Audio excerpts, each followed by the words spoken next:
Hello दोस्तों, आज की इस वीडियो में हम एमपी पुलिस 1 नवंबर से लेकर 4 नवंबर तक जितनी भी शिफ्टें हुई थी उनके हम आईएमपी 150 क्वेश्चन करेंगे, जिनमें आपके करंट अफेयर्स, जनरल साइंस और एमपीजी के क्वेश्चन रहेंगे। ये क्वेश्चन बार बार रिपीट होने की इनकी संभावना रहेगी, तो आप इसको बार बार रिवीजन करके ज़रूर जाएँ। चैनल पे अगर पहली बार आए हैं तो चैनल से जुड़ जाएँ, चैनल को आप सब्सक्राइब कर लें। वीडियो पसंद आए तो लाइक ज़रूर करें और वीडियो की जो डिस्क्रिप्शन होती है उसमें आपको व्हाट्सएप ग्रुप और टेलीग्राम ग्रुप की लिंक मिलेगी, आप वहां से उनमें ऐड हो जाना, तो आप तक यह पीडीएफ पहुंच जाएगी। तो चलिए हम वीडियो स्टार्ट करते हैं। पहला क्वेश्चन है आपका, जो कि आपका भूगोल और पर्यावरण से रिलेटेड क्वेश्चन है। करेवा शब्द किस क्षेत्र से संबंधित है, ये क्वेश्चन आपका पूछा गया था, तो यह जम्मू और कश्मीर से संबंधित है। फिर अगला क्वेश्चन था, नर्मदा गंगा घाटियों को कौन सा पठार विभाजित करता है। राइट आंसर था आपका इसमें जो मालवा पठार है, यह नर्मदा और गंगा घाटियों को अलग करता है। फिर अगला क्वेश्चन था, सरदार सरोवर परियोजना किस नदी पर है, तो यह आपकी नर्मदा नदी पर स्थित है। अगला क्वेश्चन था कि मंसूर अली परियोजना किस नदी पर है, तो यह मयूराक्षी नदी पर स्थित है। फिर अगला क्वेश्चन था जो कि पूछा जा चुका है आपसे कि किस वर्ष छत्तीसगढ़ को मध्य प्रदेश से अलग कर दिया गया था, तो यह आपका किया गया था 1 नवंबर 2000 को। अगला क्वेश्चन है आपका कि राजघाट बांध की ऊंचाई कितनी है, तो राइट आंसर था 43.8 मीटर। फिर नेक्स्ट क्वेश्चन पूछा गया था कि तवा बांध की ऊंचाई कितनी है, तो राइट आंसर था आपका इसमें 57.91 मीटर या 190 फीट। यह क्वेश्चन परीक्षा में पूछे जा रहे हैं, इससे रिलेटेड आपको एक वीडियो मिलेगी जो कि हमारे चैनल पे डली हुई है, आप वहाँ से उसको देख सकते हैं। अगला क्वेश्चन है, भारत में कौन सी नदी भ्रंश घाटी से होकर बहती है, तो राइट आंसर हो जाएगा आपका नर्मदा नदी। फिर अगला क्वेश्चन था कि तमिलनाडु की प्राचीन सिंचाई पद्धति कौन सी है, तो तालाबों, नहरों और तटबंधों का नेटवर्क। नेक्स्ट, मध्य प्रदेश में सबसे ज़्यादा वर्षा कहाँ होती है, तो यह पचमढ़ी में होती है। अगला क्वेश्चन था, भारत में किस राज्य में अधिकतम वन क्षेत्र हैं, तो इसका आपका जो राइट आंसर है वो है एमपी। एमपी में सबसे ज़्यादा वन पाए जाते हैं। अगला क्वेश्चन था, केन नदी कहाँ से निकलती है, तो यह मध्य प्रदेश के कटनी ज़िले से आपकी केन नदी निकलती है। रीवा से कौन सी नदी निकलती है, तो राइट आंसर है टॉन्स, बीहर और बिछिया नदियाँ, ये तीनों नदियाँ आपकी रीवा से निकलती हैं। अगला क्वेश्चन है आपका, कौन सी नदी विंध्य पर्वत श्रृंखला से निकलती है और रीवा पठार के क्षेत्र से होकर बहती है, तो राइट आंसर हो जाएगा आपका इसमें चंबल, बेतवा, केन और टॉन्स। अगला क्वेश्चन था कि विंध्य और सतपुड़ा पर्वतमाला के बीच कौन सी नदियां बहती हैं, तो जो नर्मदा नदी भारत में विंध्य और सतपुड़ा पर्वतमाला के बीच बहती है, तो राइट आंसर हो जाएगा आपका नर्मदा नदी। अगला क्वेश्चन है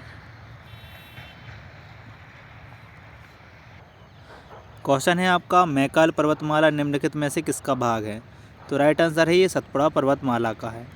अगला था कि बुंदेलखंड पठार का ढलान किस तरफ है, तो यह उत्तर और पूर्व की ओर है।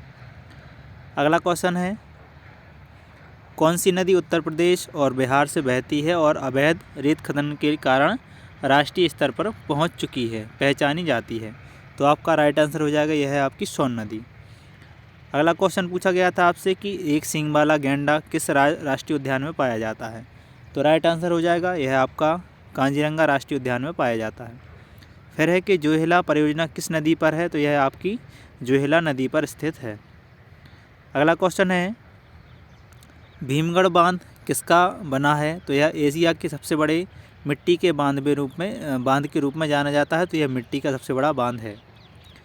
अगला क्वेश्चन है कि राजघाट बांध की ऊंचाई या लंबाई कितनी है, तो ऊंचाई आपकी 43.8 मीटर और लंबाई आपकी 11,200 मीटर है। अगला क्वेश्चन है कि भोपाल की अपर लेक और लोअर लेक को क्या कहते हैं, तो भोपाल की ऊपरी झील को भोजताल या बड़ा तालाब कहते हैं और जो निचली झील है उसको छोटा तालाब कहते हैं। अगला क्वेश्चन है कि बरार क्षेत्र कहाँ अवस्थित है, बरार क्षेत्र वर्तमान में महाराष्ट्र के विदर्भ क्षेत्र में स्थित है। निम्नलिखित में से कौन सी नदी अमरकंटक से निकलती है? तो राइट आंसर है नर्मदा, और जो आपकी सोन नदी है यह अमरकंटक से निकलती है। फिर अगला क्वेश्चन था, कृत्रिम बंदरगाह कहाँ पर बना है? विशाखापट्टनम, मुंबई, चेन्नई और मंडला। तो आपकी यह 3 जगह 4 जगह बना है। कृत्रिम बंदरगाह चेन्नई, मुंबई और कंडला में बना है। तो विशाखापट्टनम, मुंबई, चेन्नई और कंडला। अगला क्वेश्चन है, मध्य प्रदेश में सर्वाधिक तापांतर वाले 2 जिले कौन से हैं? तो ग्वालियर और दतिया आपका इसमें राइट आंसर हो जाएगा। अगला क्वेश्चन है कि इंदिरा सागर बांध किस नदी पर बनाया गया है? राइट आंसर है नर्मदा नदी पर।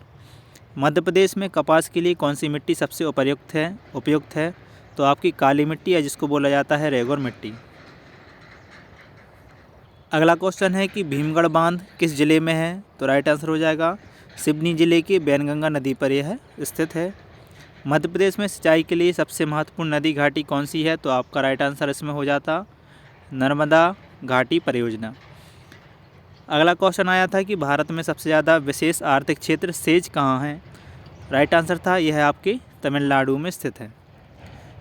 मध्य प्रदेश का सबसे पुराना राष्ट्रीय उद्यान कौन सा है? तो कान्हा राष्ट्रीय उद्यान आपका राइट आंसर था इसमें। फिर क्वेश्चन पूछा गया था कि हीराकुंड बांध किस नदी पर स्थित है? तो यह महानदी पर स्थित है। फिर इसके बाद आपके जो सारे क्वेश्चन आएंगे इतिहास, कला और संस्कृति से हैं। खो खो खेल में पल टच करके उसको मारा जाता है तो उसको क्या बोलते हैं? तो इसको टैग या पकड़ना बोला जाता है। फिर है कि खो खो की शुरुआत कहाँ से हुई थी? तो यह महाराष्ट्र राज्य से हुई थी। अगला क्वेश्चन पूछा गया था आपसे, उत्तर भारत का वह नृत्य जो भगवान कृष्ण से संबंधित है और ब्रज क्षेत्र में किया जाता है? तो राइट आंसर था इसका रासलीला।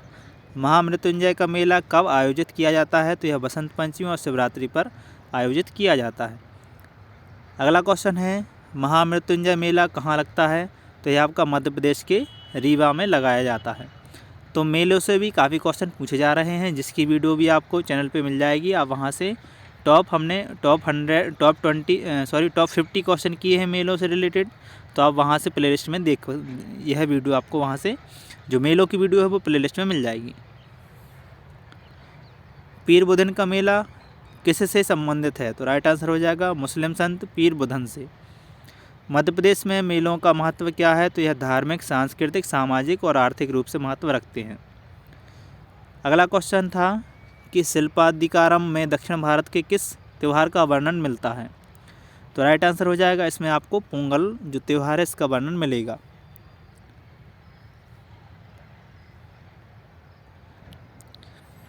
अगला क्वेश्चन है कि मध्य प्रदेश की कौन सी जनजाति के नाम पर उसका त्यौहार भी है? तो राइट आंसर है भगौरिया। गीता का फारसी में अनुवाद किसने किया था? तो ये किया था दारा शिकोह ने। अगला क्वेश्चन है कि भोपाल को मध्य प्रदेश की राजधानी कब बनाया गया? राइट आंसर था यह बनाया गया था 1956 में। रानी अवंतीबाई का क्रांति में योगदान था? तो यह 1857 की विद्रोह में इनका महत्वपूर्ण योगदान था। फिर अगला क्वेश्चन है, हार्निवल उत्सव किस राज्य से संबंधित है? तो यह आपका नागालैंड राज्य से संबंधित है। ग्रेट लिविंग चोला टेम्पल कहाँ स्थित है? तो यह तमिलनाडु में स्थित है। अगला क्वेश्चन है, कोरबा जनजाति की शैली में खालिस्तान शामिल है? तो इसमें प्रकृति से जुड़ाव, पारंपरिक व्यवसाय और लोक नृत्य और संगीत शामिल है। मध्य प्रदेश का कौन सा शहर प्रसिद्ध गायक कुमार गांधर्व से संबंधित है? राइट आंसर हो जाएगा देवास। अगला क्वेश्चन है कि फ्लाइंग सिख किसे कहा जाता है? राइट आंसर हो जाएगा आपका इसमें मिल्खा सिंह। नेक्स्ट है कि ढोला मारू की लोक कथाएँ मध्य प्रदेश के कुछ हिस्सों में गाई जाती हैं, यह मूल रूप से किससे संबंधित है? तो यह आपकी राजस्थान राज्य से संबंधित है। अगला क्वेश्चन है, कथकली किस प्रकार का नृत्य है? तो यह एक शास्त्रीय नृत्य है। शास्त्रीय नृत्य में मार्गम शब्द का क्या अर्थ है? तो इसका अर्थ है एक पथ या मार्ग। नेक्स्ट क्वेश्चन है कि कर्मा और सैला नृत्य किस जनजाति से संबंधित है? तो यह आपके बैगा जनजाति से रिलेटेड हैं। अगला क्वेश्चन आया था कि ओणम के पुलिकली नामक पारंपरिक नृत्य में खालिस्तान का उपयोग किया जाता है, जिसमें कलाकार उसी तरह कपड़े पहनते हैं। तो इसमें जो आपका राइट आंसर था वो था आपका बाघ।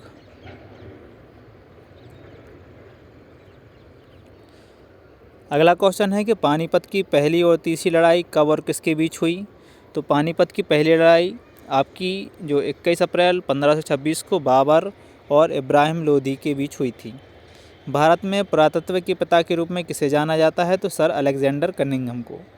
पीर बुधन का मेला कितने वर्ष पुराना है। तो यह आपका लगभग 250 वर्ष पुराना है।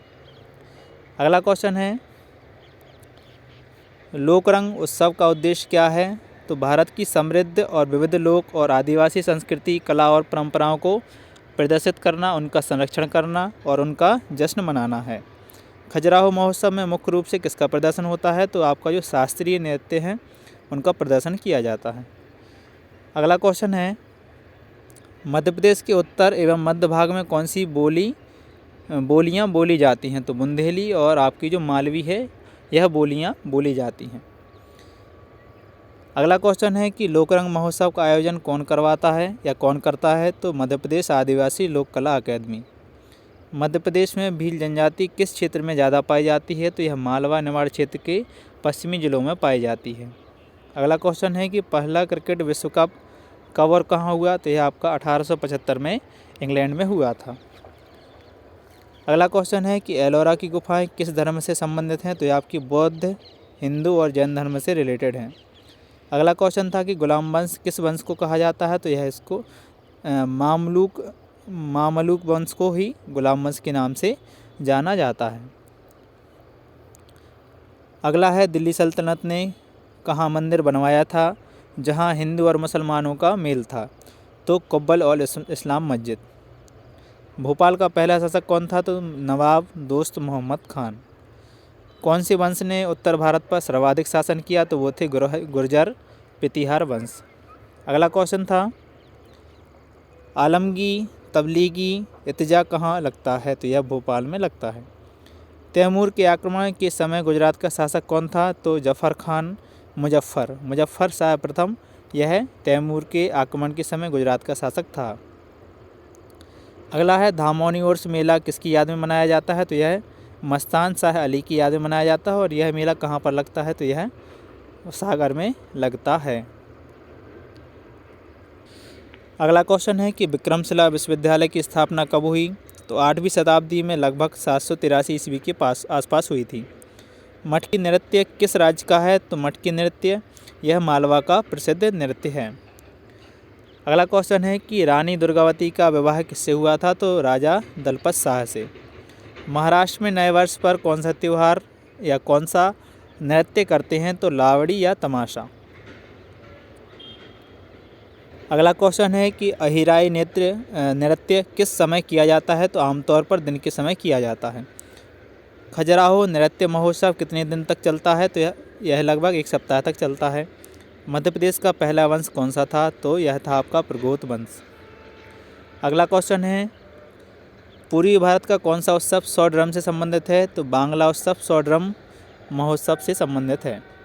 मकर संक्रांति किस उद्देश्य से मनाई जाती है। तो यह सूर्य मकर राशि में प्रवेश करता है। इस उद्देश्य से ये मकर संक्रांति मनाई जाती है। अगला क्वेश्चन है किसके काल में सबसे ज़्यादा यूनानी व्यापार के लिए आए थे। तो चंद्रगुप्त मौर्य और अशोक के शासनकाल में।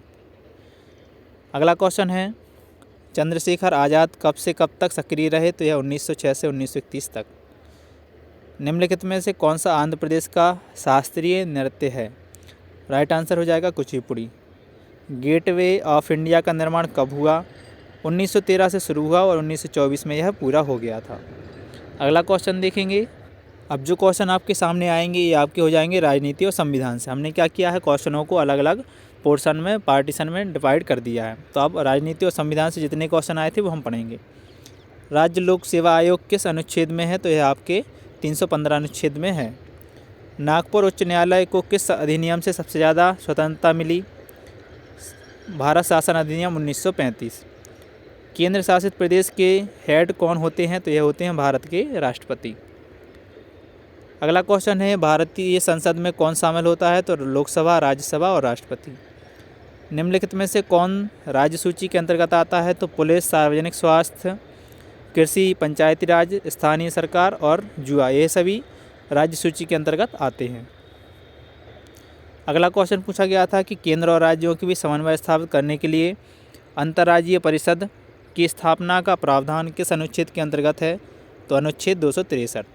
भारतीय संसद के संयुक्त जो सत्र होता है उसका अध्यक्षता कौन करता है? तो राइट आंसर हो जाएगा, इसकी अध्यक्षता करता है लोकसभा के अध्यक्ष, इसको स्पीकर बोला जाता है। भोपाल राज्य की विधानसभा में कितने सदस्य हैं? तो 30 सदस्य हैं। कितने सदस्य थे? तो इसमें 30 सदस्य थे। नेक्स्ट क्वेश्चन है, भारत की पहली पूर्णकालिक महिला वित्त मंत्री कौन थी? तो श्रीमती निर्मला सीतारमण। 1 नवंबर 2000 को उच्च न्यायालय में क्या बदलाव हुआ? तो छत्तीसगढ़ का इसमें गठन किया गया।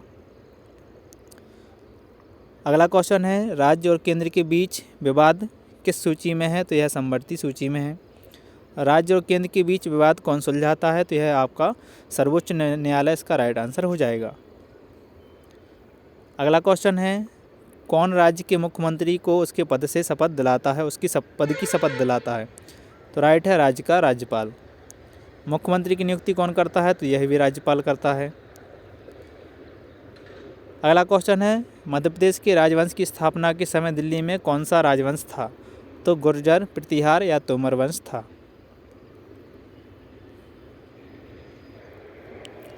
अब हम इसमें आर्थिक अर्थव्यवस्था, योजनाएं और पुरस्कार, इस टॉपिक से जितने भी क्वेश्चन पूछे गए थे वो हम डिस्कस करने जा रहे हैं। तो क्वेश्चन आपका पहला इससे रिलेटेड पूछा गया था कि कौन से अधिनियम में अल्पसंख्यकों के लिए प्रावधान किया गया है? तो यह किया गया है राष्ट्रीय अल्पसंख्यक आयोग 1992 में। स्टैंड अप इंडिया योजना का उद्देश्य क्या था? तो SC ST और महिला उद्यमियों के बीच उद्यमशीलता को प्रोत्साहित करना। अगला क्वेश्चन है, GDP के संबंध में क्या सत्य है? आर्थिक विकास का संकेतक GDP में बदलाव को आर्थिक विकास का मुख्य संकेतक माना जाता है। अगला क्वेश्चन था कि RTGS बड़ी लेन देन के लिए, तो IMPS किसके लिए यूज़ किया जाता है? छोटे और तत्काल व्यक्तिगत लेन देन के लिए।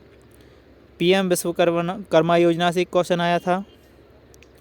तो विश्वकर्मा कारीगरों को उनके उत्पादों के प्रदर्शन और बिक्री के लिए आवश्यक उपकरण, वित्तीय सहायता, मंच प्रदान करती है और उन्हें सशक्त बनाती है। अगला क्वेश्चन पूछा गया था कि PM स्वनिधि योजना का उद्देश्य क्या है? तो रेहड़ी पटरी वालों को कोविड-19 महामारी के बाद अपना व्यवसाय फिर से शुरू करने में मदद के लिए ऋण प्रदान करना। अगला क्वेश्चन पूछा गया था, मध्य प्रदेश सरकार की सिविल सेवा प्रोत्साहन योजना के तहत सफल SC ST छात्रों को परीक्षा के स्तर के आधार पर कितनी राशि दी जाती है? तो यह 20,000 से लेकर 60,000 राशि दी जाती है। अगला क्वेश्चन था PM गति योजना से। तो नरेंद्र मोदी की एक राष्ट्रीय पहल है जो देश में एकीकृत रूप से बुनियादी ढांचे के निर्माण पर केंद्रित है। अगला क्वेश्चन था, प्रो कबड्डी लीग की फ्रेंचाइजी किसने जीती? तो यह जीती है दबंग दिल्ली ने। अगला क्वेश्चन था कि ग्रैंड स्लैम पुरस्कार किसे दिया गया? तो जैनिक सिनर 2024 US ओपन पुरुष एकल के विजेता थे। आर्याना सवालेंका को 2024 US ओपन महिला एकल का पुरस्कार दिया गया। 1960 में नोबेल पुरस्कार किसे मिला? तो राइट आंसर है, ये मिला था आपका बिलार्ड फ्रैंक लिब्बी को रसायन विज्ञान में, फ्रैंक सर मैकफार्लेन बर्नेट और सर पीटर मैडवार को चिकित्सा में, और सेंट जॉन पर्स को साहित्य के क्षेत्र में मिला था। 2012 में मैन बुकर पुरस्कार किसे मिला था? तो हिलेरी मेल्टन को। अगला क्वेश्चन था कि सबसे अधिक एशियाई खेलों की मेज़बानी किसने की? तो थाईलैंड ने की। अगला क्वेश्चन है, इंदिरा सागर परियोजना की बिजली उत्पादन क्षमता कितने मेगावाट है? तो राइट आंसर है 1000 मेगावाट। इसके बाद आपके विविध शिक्षा और व्यक्ति से कुछ क्वेश्चन पूछे गए थे जिनको हमने अलग कर लिया है, तो अब उनको हम डिस्कस करते हैं। बरकतुल्लाह विश्वविद्यालय की स्थापना कब की गई थी? तो 1917 में की गई थी। फिर अगला क्वेश्चन था, भारत में हिंदी के बाद सबसे अधिक बोली जाने वाली भाषा कौन सी है? तो वो आपकी हो जाएगी बंगाली। शंकर दयाल शर्मा किस पद पर थे? तो राष्ट्रपति के पद पर थे। अगला क्वेश्चन पूछा गया था, बाबर का पूरा नाम? जाहिर उद्दीन मोहम्मद बाबर। बाबर का मध्य और अंतिम नाम पूछा था, तो मध्य नाम था मोहम्मद और अंतिम नाम था बाबर। अंतर्राष्ट्रीय मुद्रा कोष की स्थापना कब हुई? 1944 में संयुक्त राष्ट्र मौद्रिक और वित्तीय सम्मेलन ब्रेटन वुड्स सम्मेलन के द्वारा इसकी स्थापना हुई थी। अगला क्वेश्चन पूछा गया था कि मध्य प्रदेश में सबसे कम मेले किस जिले में आयोजित होते हैं, तो होशंगाबाद में। शिक्षा के लिए उज्जैन क्यों प्रसिद्ध है? राइट आंसर है, यहाँ प्राचीन काल से ही ज्ञान और आध्यात्मिकता का केंद्र रहा है, विशेष रूप से खगोल विज्ञान में और गणित के अध्ययन में। 1966 से 1969 के बीच पंचवर्षीय योजना के अवकाश का मुख्य कारण क्या था? तो 1962 का चीन भारतीय युद्ध, 1965 का भारत पाकिस्तान युद्ध, संसाधनों की कमी और बढ़ती महंगाई। फिर अगला क्वेश्चन था कि नाविक स्नेही की अवधारणा किसने दी? तो ये दी थी गिलबर्ट एन लुईस ने। मध्य प्रदेश के इंदौर में एक विश्वविद्यालय बना हुआ है जो किसके नाम पर है? तो यह देवी अहिल्याबाई के नाम पर बना हुआ है। अगला क्वेश्चन था कि भीमराव अंबेडकर योजना के अंतर्गत 10वीं और 12वीं उत्तीर्ण करने पर कितनी राशि दी जाती है? तो यह आपकी द्वितीय स्थान प्राप्त करने वाले छात्र छात्रा को 15,000 और 20,000 की राशि प्रदान की जाती है। आकांक्षी जिला क्या होता है? तो वह जिला जिसकी सामाजिक आर्थिक स्थिति कमज़ोर होती है। अगला क्वेश्चन है 2022-23 में अंतर्राष्ट्रीय मुद्रा कोष की भारतीय महिला उपनिदेशक कौन थी? तो गीता गोपीनाथ। मध्य प्रदेश के पहले राज्यपाल कौन थे? डॉक्टर पट्टाभी सीतारामैया। फिर अगला क्वेश्चन था कि उदिता योजना कब शुरू हुई? तो 1 नवंबर 2016 को प्रोजेक्ट उदिता कार्यक्रम शुरू किया गया। ग्राम सर्वोदय योजना कब स्टार्ट हुई? तो योजना जयप्रकाश नारायण द्वारा जनवरी 1950 को तैयार की गई थी। यह थे आपके 150 क्वेश्चन जो कि मोस्ट IMP हैं। वीडियो आपको कैसी लगी कमेंट में आप ज़रूर बताएं। वीडियो पसंद आई है तो लाइक करें, अपने दोस्तों के साथ शेयर करें। चैनल से अगर अभी आप जुड़े नहीं हैं तो चैनल को आप सब्सक्राइब कर लें। वीडियो की डिस्क्रिप्शन में लिंक मिलेगी व्हाट्सएप टेलीग्राम ग्रुप की, आप वहां उनमें ऐड हो जाएंगे तो आप तक यह PDF पहुंच जाएगी। तो आप सभी का वीडियो देखने के लिए धन्यवाद। अगली वीडियो में हम फिर मिलेंगे, तब तक के लिए जय हिंद।